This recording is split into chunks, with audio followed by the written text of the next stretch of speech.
Have you ever stood by the ocean, listened to the birds sing, or just felt the wonder of nature and worried about its future?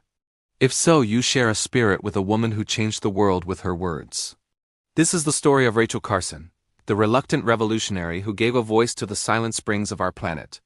Our story begins not in a lab, but in a small town in Pennsylvania, in 1907. From a young age, Rachel wasn't just a girl who liked the outdoors. She was a girl who was captivated by it. Her mother, Maria, nurtured this curiosity, taking her on walks, pointing out the different birds, and reading her stories about the natural world.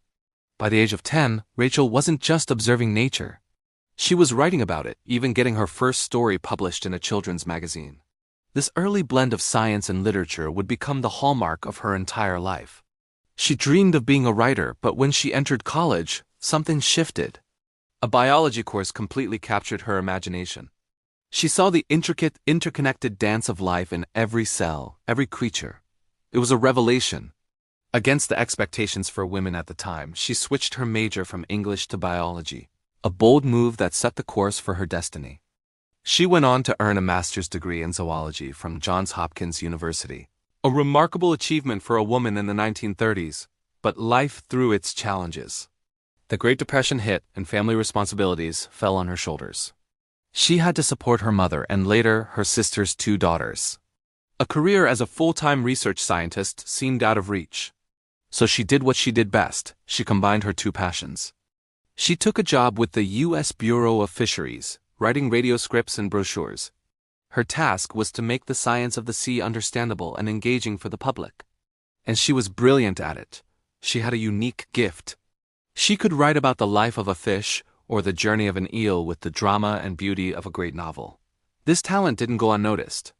She began writing articles for magazines and then her first book, Under the Sea Wind. It was a literary success, praised for its lyrical prose, but it didn't make her a household name. Not yet. Her breakthrough came with her second book, The Sea Around Us. This time the world was ready to listen. Published in 1951, it was a masterpiece. It took readers on a breathtaking journey from the sunlit surface of the ocean to its darkest, most mysterious depths. It became a global bestseller, staying on the New York Times bestseller list for 86 weeks. Suddenly, Rachel Carson, the quiet government scientist, was a celebrated author. She finally had the financial freedom to leave her job and dedicate herself to writing full-time. With her newfound fame, she built a small cottage on the coast of Maine. This was her sanctuary. It was here, surrounded by the tide pools and the coastal fog, that she felt most at home. She followed The Sea Around Us with The Edge of the Sea, completing her magnificent trilogy about the ocean. Through her books, she wasn't just teaching people facts. She was teaching them to see, to feel, and to wonder. She was fostering a sense of connection to the natural world. But as the 1950s progressed, a dark cloud began to gather on the horizon. Rachel started receiving letters from friends and citizens across the country. They spoke of a strange and disturbing silence. Birds were disappearing. Fish were dying in the rivers. The spring, once filled with the chorus of robins, was becoming eerily quiet. They all pointed to one culprit, a new generation of powerful chemical pesticides, especially one called DDT. At first, she was hesitant to take on the issue. She was a marine biologist, not a chemist. And she was a private person who cherished her quiet life. But the more she investigated, the more horrified she became. DDT was being sprayed everywhere, hailed as a miracle chemical to control insects. But it was a poison, accumulating in the soil, the water, and in the bodies of every living thing, from the smallest insect to the largest bird of prey, and even to humans. She knew she had to write about it. She understood that this would not be another lyrical book about the beauty of the sea. This would be a fight. For 4 years, she painstakingly gathered research, corresponding with scientists, and documenting the damage. All the while, she was fighting her own private battle with an aggressive cancer, a fact she kept hidden from the public. Her work became a race against time. In 1962, the world was shaken by the publication of Silent Spring. The book opened with the haunting fable of a once vibrant American town silenced by a mysterious blight.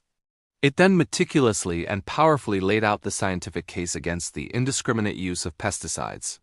Carson argued that in our quest to control a few unwanted species, We were poisoning the entire web of life, including ourselves. The chemical industry and its supporters in government were furious. They launched a vicious multi-million-dollar campaign to discredit her. They called her a hysterical woman, an alarmist, and a communist. They attacked her scientific credentials and her personal character. It was a brutal and relentless assault. But Rachel Carson did not back down. Despite her failing health, she defended her work with quiet, unshakable dignity. She appeared on television and testified before Congress, and her voice, calm and reasoned, cut through the noise. The public was on her side. Millions of people had read Silent Spring, and they were demanding answers. They had seen the dead birds and the empty nests with their own eyes. President John F. Kennedy was moved by the book and launched a presidential advisory committee to investigate its claims. Their report, released a year later, completely vindicated Carson's research and called for stricter regulations on pesticides. It was a monumental victory. Tragically, Rachel Carson did not live to see the full impact of her work. She passed away in 1964, less than 2 years after Silent Spring was published. But her legacy was already sealed. Silent Spring is credited with launching the modern environmental movement. It led to the nationwide ban of DDT for agricultural use in 1972 and the creation of the Environmental Protection Agency, EPA, in the United States. Rachel Carson was more than a scientist. She was a conscience for our time. She taught us that we are a part of nature, not apart from it, and that what we do to the earth, we do to ourselves.